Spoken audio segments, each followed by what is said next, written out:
경제혁신에 있어 필수 과제인 규제개혁. 윤석열 대통령은 경제 활성화와 신산업 육성을 위해 규제개혁을 강조하고 있습니다.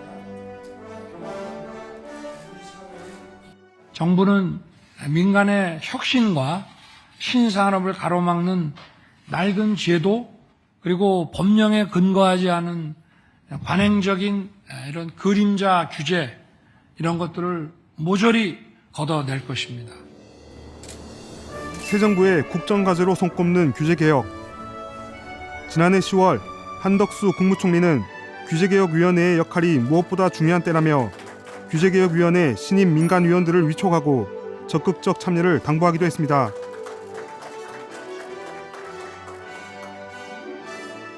소멸 위기를 맞고 있는 지방 역시 지역을 살리는 원동력이라 할 수 있는 규제개혁은 필수겠죠. 묵은 관습과 조직, 방법을 완전히 바꾸어 새롭게 바꾼다는 혁신. 국민의 일상을 더욱 편리하고 풍요롭게 만들기 위해 대한민국 지자체들이 불필요한 규제를 혁신하고 있다는데요. 오늘 이 시간에는 새 정부가 출범한 뒤 지방 규제 혁신으로 새롭게 변화하는 지자체 우수 사례를 만나보겠습니다.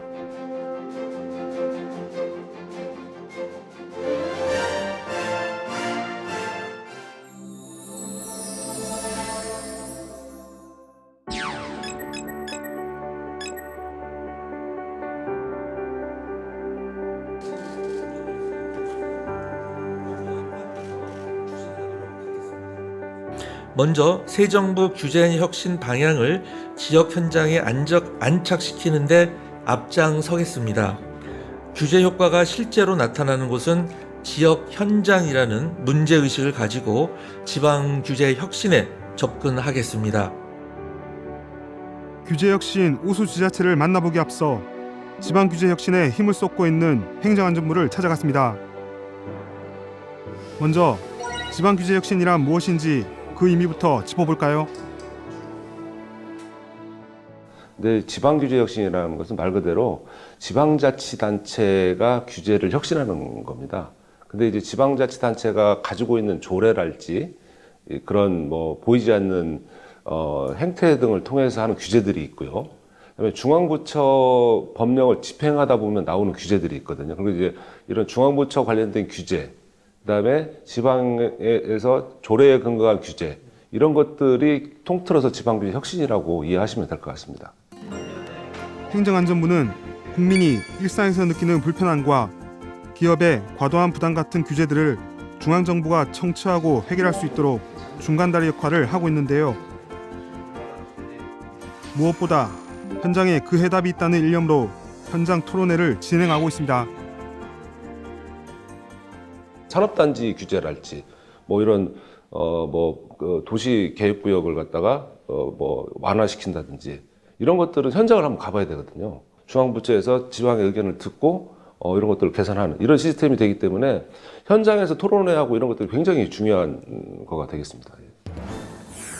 또한 지방규제혁신 TF팀을 꾸려 지자체와 정기적인 회의를 진행하는 등 다양한 해법 모색에 나서고 있습니다. 저희 행안부는 그 규제의 추동력을 확보하기 위해서 그 행안부 차관 중심으로 지방규제혁신 TF를 운영을 하고 있고요. 그다음에 중앙규제 조정 권한을 강화하기 위해서 공모조정실 등 규제 혁신기관들과 같이 긴밀하게 공조체제를 유지를 하고 있습니다. 이러한 노력으로 지난해 하반기 1,200여 건의 규제가 발굴됐고 보이지 않는 그림자 규제 같은 경우 60여 건이 개선됐다고 합니다. 이렇게 발굴된 규제 중 타 지자체에 모범이 되는 규제혁신 우수 지자체는 행안부가 직접 포상하기도 하는데요. 그럼 지금부터 우수 지자체를 한번 만나볼까요?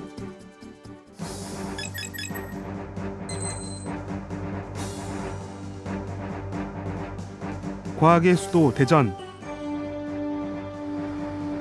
이곳에는 전국에서 유일하게 조성한 구급교육센터가 자리하고 있습니다. 300여 명에 달하는 대전시 구급대원들이 구조 현장에서 보다 신속하고 정확하게 대처할 수 있도록 지하 1층에서 지상 3층까지 연면적 778제곱미터에 조성한 전문교육 훈련장입니다. 구급교육센터는 구급기술의 고도화로 시민에게 고품질의 구급 서비스 제공을 위해서 2022년 1월 28일에 개청하였습니다. 전국 최초로 구급출동 팀별 교육훈련 체계를 구축하여 실제 출동하는 구급대 팀 단위 교육훈련을 진행합니다. 자, 우리 산모분 조금만 힘낼게요. 아기 머리가 나왔어요. 자, 머리가 나왔어요. 이제부터 좀 쉬울 겁니다. 조금만 더 한번 힘내볼게요. 자, 우리 아기 나왔어요. 아기 나왔어요. 이송 중 예기치 않게 발생하는 응급분만은 당황스러울 수밖에 없는데요. 우렁차게 잘 울고 있고요. 호흡수는 규칙적입니다. 활동성 좋습니다. 분만 훈련을 진행하면서 좀 더 침착하고 정확하게 대처하는 법을 배웁니다. 도시에서는 응급 분만 출동권이 그리 많지 않습니다. 그러다 보니 우리 구급대원들은 현장에서 많이 당황할 수 있어요. 하지만 구급교육센터에서 이러한 응급 분만 훈련을 함으로써 좀 더 침착하고 올바른 분만 처치를 할 수 있을 것 같습니다. 구급차에서 출산을 겪은 산모를 본 적도 계시는지? 약 5년 전에 30대 초산인 그 분만 환자였고요. 달리는 구급차에서 아이를 받았어요. 구급차 안에서는 굉장히 고통스러운 신음소리를 들었고 저희도 역시 많이 당황스러웠지만 아이를 건강하게 출산하였습니다. 물론 그 과정에서는 탯줄이 목에 감겨서 위험한 순간도 있었지만 응급처치를 잘해서 안전하게 이송하였습니다. 센터 안에는 어떤 시설들이 갖춰져 있는지 좀 더 자세히 둘러볼까요? 먼저 교통사고 재현 시설은 실제 도로 환경을 구현하여 차량 안에 끼어 있는 환자에 대한 구출과 응급처치를 전문적으로 실시하는 재현 교육장이고요. 보시는 공사 현장 재현 시설은 공사 현장과 유사하게 구현하여 추락 환자에 대한 응급처치를 시행하는 공간으로서 보시는 바와 같이 팀별 훈련을 진행하고 있는 시설입니다. 사실 대전은 교통사고와 추락 등의 이유로 중증 외상 환자가 다른 지역보다 많은 상황 때문에 2026년까지 심정지 소생률을 18%까지 끌어올리겠다는 목표를 가지고 현장과 유사한 교육장에서 실전 같은 훈련을 진행합니다. 환자분 괜찮으십니까? 조금 아픈 것 같아요. 환자분胸부 쪽에 통증이 있습니다. 상체 리터치 해주시고 바이탈 사인을 확인해 주시기 바랍니다. 예, 알겠습니다. 7m 공사 현장에서 추락한 60대 남성을 응급처치하는 구급대원들. 실제 구급 현장에서처럼 신속, 정확하게 처치가 이루어졌을까요? 의식 상태를 잘 확인하셨는데 일단 환자분한테 이제 통증 부위가 어디 있는지 먼저 구두상으로도 먼저 물어보셔야 되는 게 맞고요. 지혈대 적용 잘 하셨고 펄스 안 느껴질 때까지 잘 착용하셨고 나머지 처치는 전반적으로 잘 하신 것 같아요. 저희가 교육센터를 만들게 된 취지가 현장에 좀서 많이 저희가 접할 수 있는 상황을 저희가 만들어 가지고 구급대원들이 일하면서 현장에 센터로 와서 그 환자를 맞게끔 응급처치를 하고 그 환자 처치한 것에 대해서 토론을 하고 할 수 있는 공간이 만들어져 있기 때문에 그걸 와서 교육을 하고 있는 상황입니다. 공사 현장 재현 시설에서 추락 사고에 대비한 교육 훈련이 끝나면 중증 외상 시뮬레이션 룸으로 이동합니다. 이 공간은 밖에서 이루어졌던 외상 환자 절차에 대한 심화학습 공간으로서 지혈, 드레싱, 부목 등 전문적인 교육을 실시하는 공간입니다. 총각을 다투는 구조 현장에서는 무엇보다 신속한 처치가 급선무. 이곳에선 인공혈액을 사용해 다량의 출혈이나 골절상 등에 대비한 중증 외상 환자의 응급처치를 실습해봅니다. 현장에서 저희가 놓칠 수 있는 부분 아니면 놓쳤던 부분을 다시 상기시킴으로써 현장에서 구급대원으로서 또 놓치지 않게 좀 도움을 많이 받고 있습니다. 그럼 이제 좀 그 실제 사례에서 응급처치를 했거나 뭐 환자를 이송했던 사례가 좀 있으셨는지. 구급대원으로서 많은 중증의 상황이나 아니면 다른 현장에 많이 노출이 되는데요. 오늘 했던 교육과 같은 추락 사고가 최근에 한번 있었습니다. 공사장에서 추락한 한 남성 환자를 저희가 구조해서 이제 병원으로 이송한 사례였는데, 오늘 교육과 비슷한 부분이었고, 그걸로 인해서 그때 당시에 제가 놓쳤을 수도 있는 부분이나 그런 거를 다시 한번 생각하게 된 것 같습니다. 훈련장엔 가정집, 카페, 운동시설, 목욕시설, 캠핑장 등 상황별 재현 교육을 진행할 수 있습니다. 운동시설 재현시설 같은 경우에는 헬스장과 유사하게 구현을 하여 중량물에 의한 손상, 골절, 심정지 등에 대한 대응력을 높이기 위해 구성을 하였습니다. 카페 같은 경우에는 화상 환자에 대한 응급처치를 시행하기 위해서 구현을 하였고요. 야외 캠핑장 같은 경우에는 겨울철 일산화탄소 중독 환자에 대해서 적절한 응급처치를 시행하기 위해서 구현을 실시하였습니다. 지금은 헬스장에서 발생한 심정지 환자를 처치해야 하는 상황. 환자분 괜찮으세요? 하나, 둘, 셋, 넷, 다섯, 여섯, 일곱, 여덟, 아홉, 열. 30대 2 비율로 넷, 다섯, 여섯. 즉시 가져가고 할 것이고요. 실전을 방불케 하는 시뮬레이션. 무엇보다 구조 현장에서 손발을 맞춰온 팀원들과 함께 훈련을 해볼 수 있어 많은 도움이 된다고 합니다. 교육센터가 생기기 이전에는 실제 현장에서 이렇게 팀원들과 같이 시뮬레이션을 통해서 훈련을 할 수 있는 기회가 없었는데, 교육센터가 생기고 나서 같이 타는 팀원들과 이런 팀워크도 맞춰보고 같이 시뮬레이션을 할 수 있어서 훨씬 더 현장에서 손발이 잘 맞고 도움이 많이 되는 것 같습니다. 그동안 구급대원들의 교육훈련 실시 규정은 있었지만 훈련센터 규정은 없어 전문적이고 체계적인 훈련이 어려웠는데, 지난해 대전소방본부는 설치 방안을 마련해 최첨단 모의실험 교육장을 만들 수 있었습니다. 이 같은 대전소방본부의 규제혁신 행정으로 지난해 지자체 적극행정 규제혁신 우수 사례로 선정됐습니다. 구급훈련센터에서는 출동부터 현장 도착, 응급처치, 병원 이송까지 현장 중심의 원스톱 교육이 이뤄지는데요. 모든 훈련이 끝나면 대원들이 진행한 응급조치 녹화 영상을 보면서 결과를 평가하는 디브리핑 시간을 가집니다. 잘못된 거는 다음에 요것도 한번 더 적용을 해보자 라는 이제 서로 의견도 좀 교환해가면서 현장에 조금 더 적용을 시킬 수 있는 방법을 찾아보는 좀 중요한 단계라고 생각합니다. 이게 그러면은 실습 과정뿐만 아니라 그 현장에 나간 것도 이렇게 서로 여기 안에서 실습도 보고 그때 현장에서 이런 거 해보니까 더 좋더라, 이런 내용도 서로 공유가 되기 때문에 이제 실제로 해보는 것도 좋지만 이렇게 앉아서 서로 얘기하는 과정이 더 중요하다고 생각합니다. 네, 현장에서 아무리 많은 활동을 해도 이렇게 베테랑이어도 쉽게 놓치고 지나가는 부분이 많거든요. 근데 이 디브리핑 과정을 통해서 서로 놓친 것도 공유하고 앞으로 어떻게 더 발전된 구급대원이 될 수 있을지 상의도 하고 하는 과정이 정말 뜻깊은 자리였던 것 같습니다. 구급대원들의 체계적인 훈련이 이루어지는 대전 구급훈련센터는 입소문이 나면서 세종을 비롯한 창원, 경북 등의 기관에서 견학을 오거나 기술 자문 등도 의뢰하고 있습니다. 그리고 지난해 실시한 119 신고와 구급 서비스 만족도 조사에서 신고 단계 신속도, 응급처치 전문성 등 14개 조사 항목에서 높은 점수를 받아 특 광역시 중 가장 높은 만족도를 보였습니다.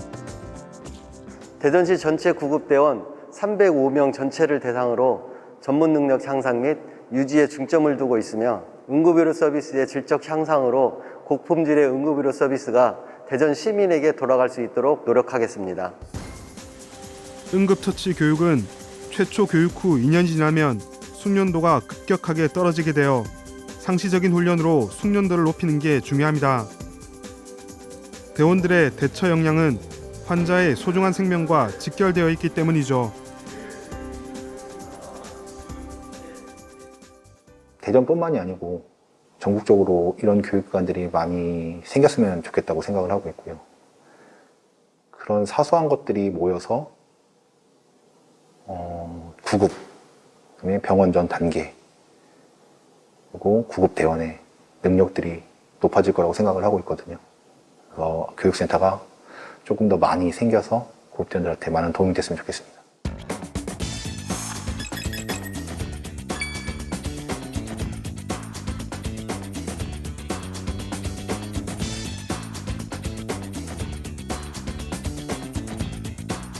(4만 6천) 명의 이웃이 도란도란 정을 나누며 사는 곳 담양. 작년 4월 이곳에 아주 특별한 병원이 문을 열었다고 해서 찾아가 봤습니다.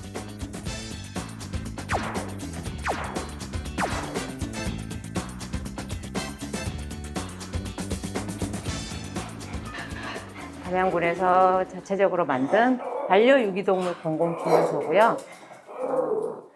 유기된 애들 구조해가지고 여기서 치료나 검진을 통해서 보호소로 보내고, 그 외에도 길고양이, 버려진 애들, 이런 애들 치료를 담당하고 있는 곳입니다.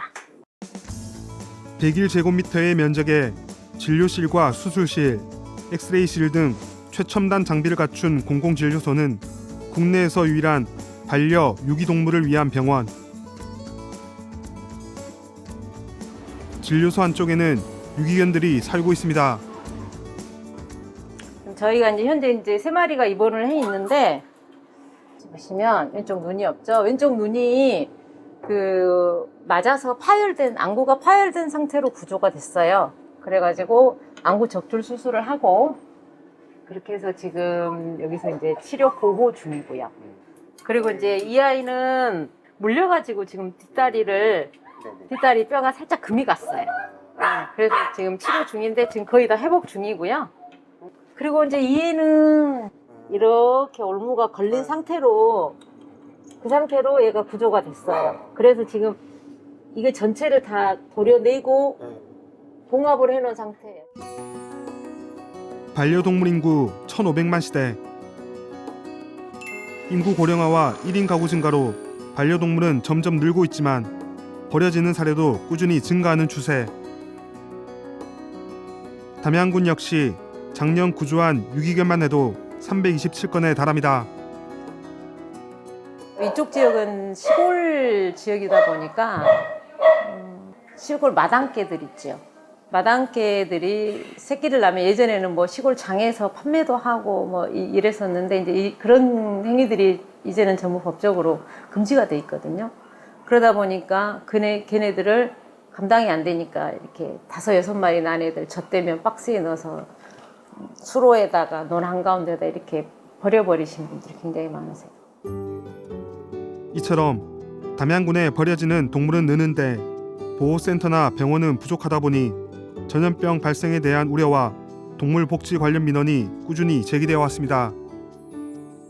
이에 담양군은 담양군 동물보호 및 복지에 관한 조례를 전부 개정하고 담양군 동물보호 및 복지에 관한 조례 시행규칙을 제정해 공공진료소를 설치, 운영하게 되었는데요.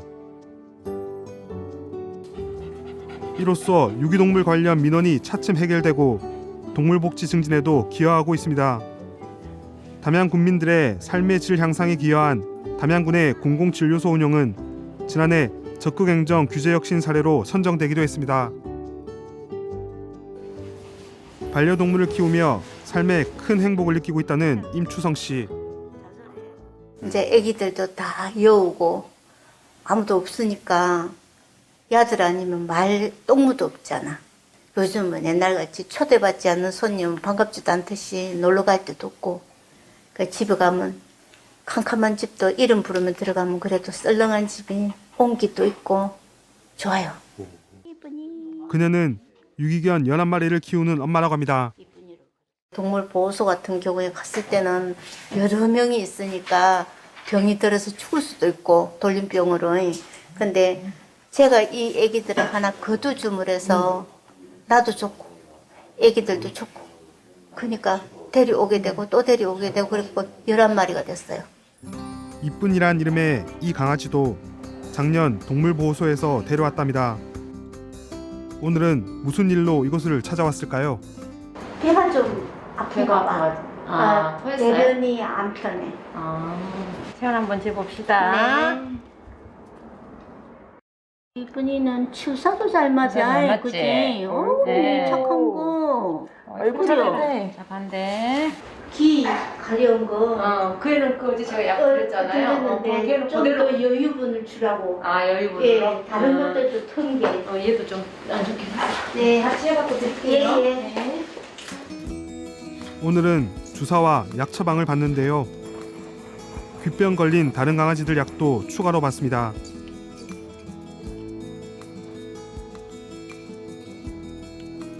이곳은 진료비도 저렴합니다. 네, 지금 진료는 무료고 약값은 3,000원 나오세요.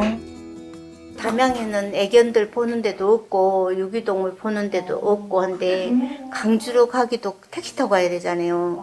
근데 여기 가까이 있으니까 마음이 급하면 이리 오게 되고. 저 진짜 잘생겼어요. 이거 장염약. 네. 하루에 2번 3일분. 네. 그리고 요거는 그 귓병 있는 애 있으니까 연달아서 먹이시면 돼요. 예. 고맙습니다. 네, 안녕하세요. 네, 감사합니다. 안녕하세요. 사실 동물 의료에서 진료비 부분이 굉장히 좀 높기 때문에 반려인들이 상당히 그쪽에 이제 조금 힘드시죠. 근데 저희는 취약계층 무료로 진료를 해드리고요. 65세 이상 홀로 계신 분, 고령자분들에게는 일반 그 진료비의 30%에 해당하는 진료비만 수수료로 받고 진료를 해드리고 있습니다. 저희 공공진료소가 생김으로써 그런 부분들을 많이 보완을 해드리니까 굉장히 반응이 좋으세요. 시골의 작은 병원이지만 하루 종일 분주한 유동희 소장. 이제 길고양이 중성화 수술을 진행한답니다. 일명 TNR이라고요. 길고양이들은 이제 주인이 없기 때문에 포획, 수술, 방사 이걸 TNR이라고 하거든요. 그래서 여기서는 중성화 수술을 무료로 진행을 해드리고 있습니다. 저희 관내에 있는 길고양이고요. 얘도 길고양이고요. 여자애인데 중성화 할 겁니다. 오야. 이렇게 담아갖고 오세요. 알았어. 이제 맛있게 투여할 거고요. 주변 이웃들이 길고양이를 데려오면 개체수 조절을 위해 중성화 수술을 진행하는데요. 작년 4월 개소한 이후 155마리가 중성화 수술을 받았습니다. 전국적으로 길고양이 개체수가 폭발적으로 증가를 해서요. 여러 가지 사회적 문제를 많이 발생을 시키고 있어요. 소음, 위생적인 문제 등등. 그래서 그런 것들을 방지하고자 정부 차원에서도 길고양이 중성화 사업을 매년 진행을 하고 있습니다. 이제 거기에 더불어서 저희 담양군에서는 이제 자체적으로 여기 공공진료소에서 길고양이 중성화 사업을 병행을 하면서 저희 담양군 관내 길고양이 개체수 관리에 좀 신경을 많이 쓰고 있습니다. 숨 돌릴 틈도 없이 또 손님이 찾아왔습니다.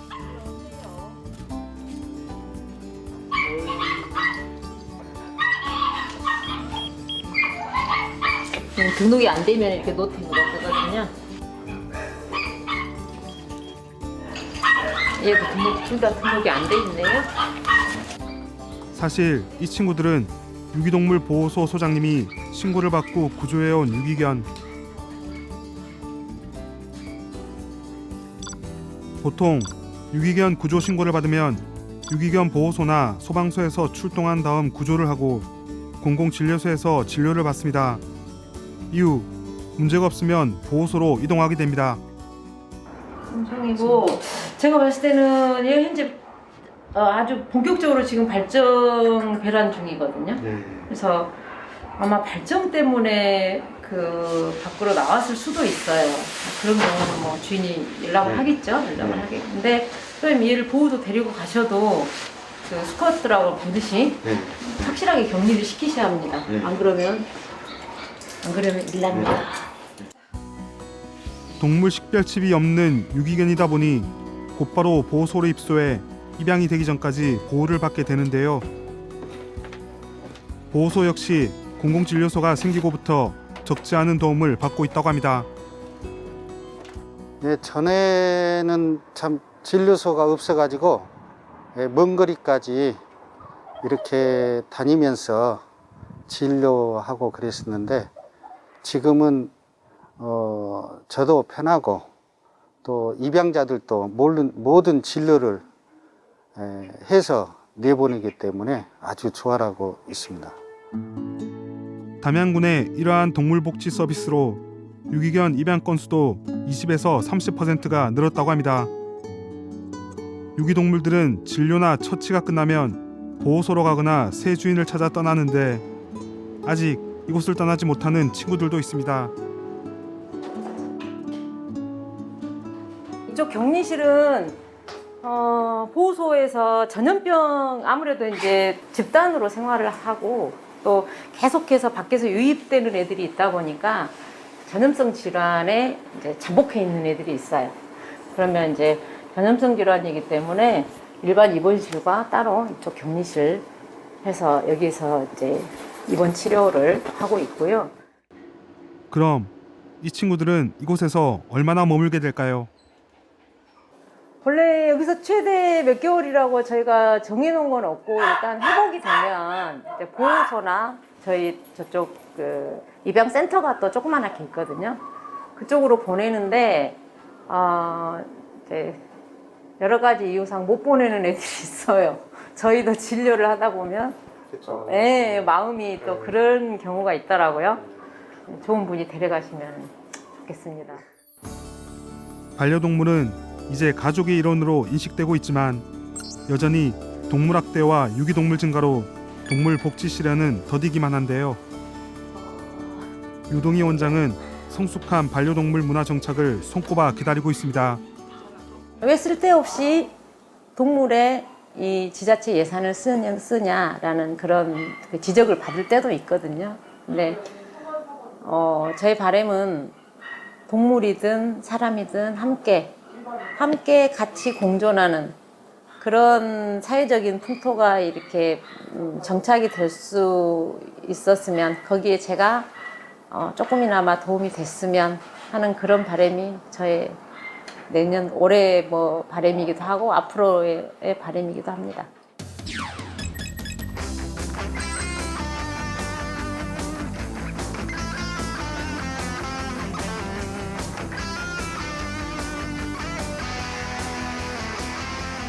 에메랄드빛 바다가 사계절 유혹하는 해양도시 고성. 최근 이 도시를 더욱 반짝이게 만드는 거대한 프로젝트가 시작되었다고 합니다.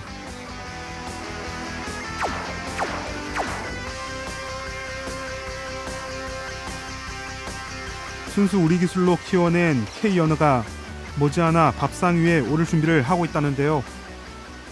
저희가 이제 양식 기술 개발하는 부분에 있어서 최근에는 대사형 연어에 관한 연구를 중점적으로 하고 있고요. 대사형 연어가 이제 국내에서 지금 양식이 이제 막 첫걸음을 뗀 상황이기 때문에 그게 잘 될 수 있게끔 하는 연구들을 주로 진행하고 있습니다. 강원도는 몇 해 전 100% 수입에만 의존하던 대서양 연어를 국내 최초로 완전 양식에 성공했습니다. 강원도 고성에 있는 20헥타르 규모의 외해 양식장 가두리 10개에서 아시아 최초로 연어 가두리 양식에 성공을 하였고 내일 약 500톤 5kg짜리 10만 마리가 되겠습니다. 500톤을 시장에 공급할 예정입니다. 그러나 양식용 연어 수정란이 수입 제한되는 등 각종 규제들에 막혀 양식 기술이 사장될 위기에 처했던 것. 강원도는 이에 굴하지 않고 각고의 노력 끝에 규제의 빗장을 풀어 본격적인 대규모 사업에 돌입하였습니다. 그 현장을 한번 둘러볼까요?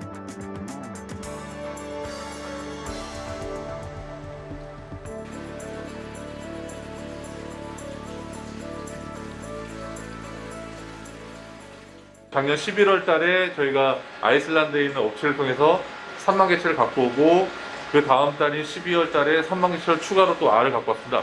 그래서 지금 여기 전용 부화기에다가 그 수입된 알들을 각각 수용한 다음에요.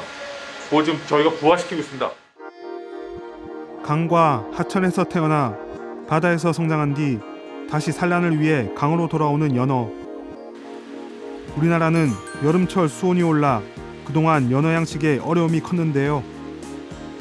이곳에서는 강원도의 민물과 바닷물을 이용해 연어를 양식할 수 있는 스마트 기술을 연구하고 있습니다. 순환 여가 시스템이라 그래가지고 사용했던 물을 다시 재사용하면서 사육할 수 있는 시설입니다. 그래서 여기 보시면 수온이라든지 산소 농도라든지 이런 것들을 자동으로 좀 유지할 수 있게끔 그렇게 제어할 수 있는 시스템이 되어 있고요. 여기서 나오는 데이터들도 지금 저희가 모을 수 있는 이제 플랫폼까지는 만들어 놓은 상태입니다. 1인당 연어 소비량이 세계 1위로 손꼽힐 만큼 국민 횟감으로 불리는 연어. 평소 우리가 먹는 연어는 대부분이 노르웨이 등에서 수입한 대서양 연어입니다. 최근 웰빙 트렌드와 만나 연어 소비량이 늘면서 덩달아 국내 수입량도 늘었습니다. 연어과는 이제 사실 태평양산하고 대서양산하고 이렇게 크게 나뉠 수 있는데 세계적으로 선호도가 가장 높고 산업화가 많이 된 어종이 이제 대서양 연어입니다. 그래서 우리가 일반적으로 시중에서 보는 이제 찾아서 먹을 수 있는 그런 것들을 대서양 연어라 보시면 되고요. 그래서 이게 앞으로 나중에 양식이 산업화가 된다 하면 우리나라 이제 시장뿐만 아니고 아시아권의 넓은 이제 시장이 또 있기 때문에 산업화가 아주 유망한 품종이라고 할 수 있습니다. 앞으로 대규모 양식에만 성공한다면 K연어는 세계를 주름잡는 블루오션. 때문에 강원도는 스마트 양식 산업화 연구에 사활을 걸고 있습니다. 강원도가 이제 좀 연어 양식하기에 좋은 점이 수온이 이제 대서양 연어 같은 경우 사육 수온이 낮아요. 예, 한 12도, 14도 이 정도 돼야 되는데 저희 같은 경우는 해양 심층수가 있어가지고 여름에도 낮은 수온을 계속 유지를 할 수 있어요. 그래서 수온대 같은 경우는 저희가 한 13도, 14도 정도로 해가지고 연중 그대로 유지할 수 있게끔 그렇게 해놓고 사육하고 있습니다. 스마트 양식 클러스터 조성을 위해 자그마치 400억 규모의 사업비를 투입하는 강원도. K연어 산업화를 반드시 이뤄 외화 유출 방지뿐만 아니라 순수 우리 기술로 키운 연어를 식탁에서 맛보여드리겠다는 당찬 꿈도 품고 있는데요. 사실 오늘 있기까지 우여곡절도 참 많았다고 합니다. 저희가 이제 이 대서양 연어 양식 산업을 위해서 여러 부처의 규제를 개선을 해왔습니다. 먼저 해양수산부 같은 경우는 대기업이 양식할 수 있도록 관련 법령을 규정을 했고요. 그리고 환경부 같은 경우는 사실 대서양 연어 양식 기술을 강원도가 모두 가지고 있음에도 불구하고 뒤늦게 사실은 외래 어종으로 수입 반입 금지를 시켜왔습니다. 그래서 생물 다양성법 개정을 통해서 저희가 수입 승인을 최초로 받아냈고요. 국토부 같은 경우는 스마트 양식 분야에 대해서는 관련 규정을 바꿔서 가능하도록 법을 바꿔서 저희가 제도 개선을 이끌어 왔습니다. 3년이라는 시간 속에서도 꾸준히 규제 개선에 힘써온 덕분에 작년 지방규제혁신 우수사례 경진대회에서 최우수상을 수상하는 영예를 안게 된 것. 이 사업이 국민의 이익, 국가의 이익과 발전, 그리고 국민에게 안전한 먹거리를 제공한다는 거에서 큰 동감을 받으셨기 때문에 제도 개선에 같이 힘을 써주셨습니다. 그 부분에서 가장 깊은 감동과 시너지 효과를 받았다고 생각하고 있습니다. 앞서 만나본 지자체 사례들처럼 지방규제혁신이란 일상생활 속 작지만 의미 있는 변화를 가져다주는 일이 아닐까 싶습니다. 대민들의 입장에서 보면 사실은 우리가 일상소통을 할 때 헌법이 좀 이상해요 이런 얘기 하지 않잖아요. 우리가 체감하는 것은 사실은 아주 사소한 규칙이 있거든요. 지방자치단체는 어떻게 보면 대민 접점에서 규제 집행을 하게 되니까 규제가 실제로 제대로 작동하는지에 대해서는 더 잘 알 수 있겠죠. 그래서 지방정부 규제 혁신은 너무 중요하고요. 일상 속 주변을 살펴보면 규제 혁신으로 이뤄낸 삶의 소소한 변화들이 참 많습니다. 우리 주변에 요즘 그 커피숍하고 꽃집을 같이 하는 곳이 많죠. 그 규제를 개선해서 두 개 업종이 같은 장소에서 일을 할 수 있도록 해준 거예요. 2019년 8년까지는 반드시 결제를 하면 종이 영수증을 주도록 되어 있었어요. 최근 들어서 식사하실 때 종이 영수증 안 받는 관행이 저희가 생겨나고 있죠. 그것도 규제 개혁 때문에 그렇습니다. 그래서 이게 규제 개혁이 어떻게 보면 그 국민을 불편하게 해주는 이런 것들을 잘 개혁하는 게 중요한 거다 이런 생각을 하는데요. 나비의 작은 날개짓이 거대한 태풍을 몰고 오듯 일상생활 속 작은 규제들을 하나씩 해결해 나가는 일은 국가 경쟁력을 끌어올리는 첫걸음이 아닐까요?